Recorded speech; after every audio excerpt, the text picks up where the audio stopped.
نبی صلی اللہ علیہ وآلہ وسلم نے فرمایا، میرا رب جب کسی کو بیمار کرتا ہے نا تو پھر اللہ فرشتوں کو بھیجتا ہے کہ جاؤ پتہ کر کے آؤ کسی سے میری شکایت تو نہیں کر رہا۔ تو فرشتے جا کر عرض کرتے ہیں، یا اللہ اس کے پاس تو جو بھی آیا اس نے یہی کہا کہ الحمدللہ جس حال میں اللہ نے رکھا ہے میں راضی ہوں۔ اس نے تیری شکایت نہیں کی، اس نے تیری رضا پر اس بیماری کو تیری طرف سے آزمائش سمجھ کر قبول کر لیا ہے۔ میرے نبی صلی اللہ علیہ وسلم فرمانے لگے، رب فرماتے ہیں فرشتوں گواہ ہو جاؤ، اگر میں اسے اس بیماری سے شفا دوں گا تو اس کے پاس جو خون ہے اس سے بہتر خون اسے عطا کروں گا،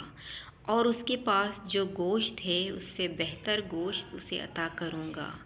اور اگر اسے اس بیماری میں موت دوں گا تو پھر میں اسے جنت عطا کروں گا۔ سبحان اللہ۔